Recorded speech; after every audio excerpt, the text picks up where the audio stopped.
News India 27 नव्या पिढीचं नवं माध्यम. 1 वर्षापासून खूप मानसिकरित्या त्रासलेली आहे. अन्यथा मला माझी ही सर्व उपजीविकेचे साधन वाचवले नाही गेले तर मला शेवटी मी या प्रशासनाला इशारा देत आहे. मला आत्मदहनाशिवाय पर्याय नाही. आत्मदहन होणारच. कुठल्याही प्रकारे न्याय प्रविष्ट असल्यामुळे ही कार्यवाही थांबलीच पाहिजे. नाशिकमध्ये प्रशासनाच्या कारभारावर पुन्हा एकदा गंभीर प्रश्नचिन्ह निर्माण झालाय. न्याय प्रविष्ट असलेल्या पांडे मिठाईच्या जागेवर प्रशासनानं वारंवार नोटिसा बजावल्यामुळे संताप व्यक्त केला जातोय. मिळालेल्या माहितीनुसार नाशिक शहरातील सर्वे नंबर 5635 येथील पांडे मिठाईची जागा सध्या न्यायालयीन प्रक्रियेत आहे. मात्र असं असतानाही संबंधित प्रशासनाकडून कारवाईसाठी नोटिसांचा मारा सुरूच असल्याचा आरोप करण्यात आलाय. ही जागा गेल्या 100 वर्षांपासून त्यांच्या उपजीविकेचा आधार आहे. डीपी प्लॅननुसार इथे कोणताही चौक प्रस्तावित नसून रस्ता 12 मीटरचा आहे आणि दुकान त्यापासून 9 मीटर आत आहे. तरी देखील चौक सुधारणाच्या नावाखाली प्रशासनानं कारवाईचा घाट घातल्याचा आरोप आहे. जो कुंभमेळा झालेला आहे माझा जन्म गंगा घाटवरचा आहे आणि कधीही आजपर्यंत असा कुंभमेळ्याला त्रास झालेला नाही.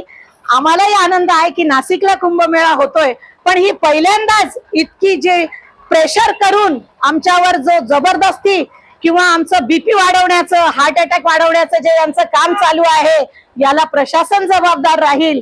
अहो आम्ही पण इथले स्थानिक आहोत, पहिले नाशिककर, पहिले नागरिक आहोत. माझ्या बरोबर प्रशासनाने एकही बैठक घेतलेली नाही.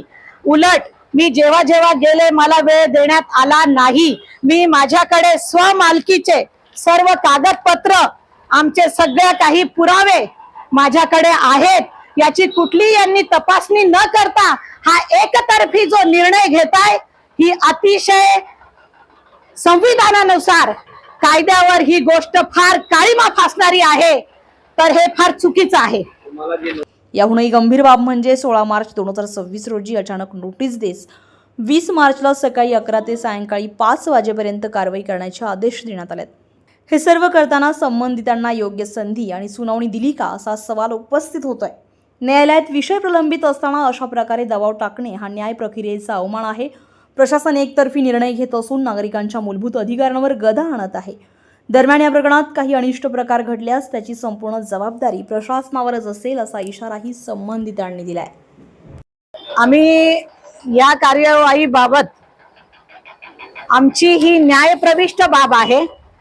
आम्ही माननीय उच्च न्यायालयात हा विषय मांडलेला असून आम्हाला कालच माननीय उच्च न्यायालयातून पिटिशन नंबर मिळालेला आहे आणि आमच्या माननीय वकील साहेबांमार्फत जे काही संबंधित अधिकाऱ्यांकडून मला काही नोटिसेस आल्या होत्या त्यांना आमच्याकडून संबंधित अधिकाऱ्यांना नोटिसा पिटिशन नंबर सहित आम्ही पाठवलेल्या आहेत. ही माझी स्वमालकीची जागा असून 125 वर्षापासून हा आमचा भूखंड आहे आणि 2017च्या नाशिक महानगरपालिकेच्या डीपी प्लॅन मध्ये ही वाणिज्य जागा आहे. इथे कुठल्याही प्रकारचं आरक्षण नाही आहे. या जागेवर 12 मीटरचा रस्ता रुंदीकरण ऑलरेडी आधीच झालेला आहे.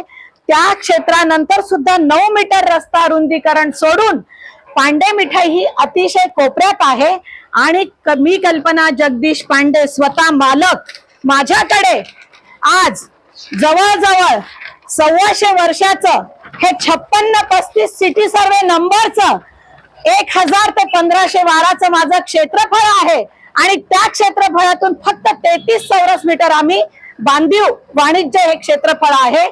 आणि त्याच्यानंतरही यांनी जो हा हट्ट मांडलेला आहे या चौक ह्या क्षेत्रामध्ये 5635 सिटी सर्वे मध्ये 2017च्या डीपी प्लॅन नुसार कुठेही चौक सुधारण्याची नोंद केलेली नाही.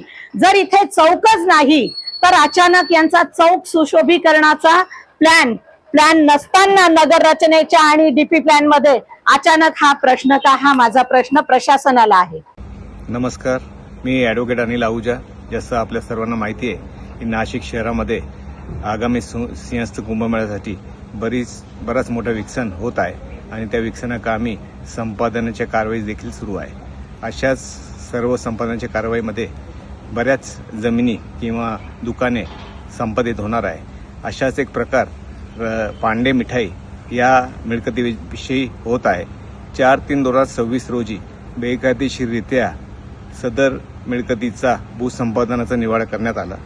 सदर जी भूसंपादन मिळकत आहे ती कुठल्याही कारणासाठी आरक्षित नसताना देखील MRTP ॲक्ट खाली त्याचं संपादन करण्यात आला आणि बेकायदेशीररित्या त्याचा निवाडा देखील करण्यात आला. त्या निवाड्याच्या अनुषंगाने उद्या दिनांक 20/3/2026 रोजी पोलीस प्रशासनामार्फत त्याचा बळजबरीने कब्जा घेण्याचा प्रयत्न सुरू आहे.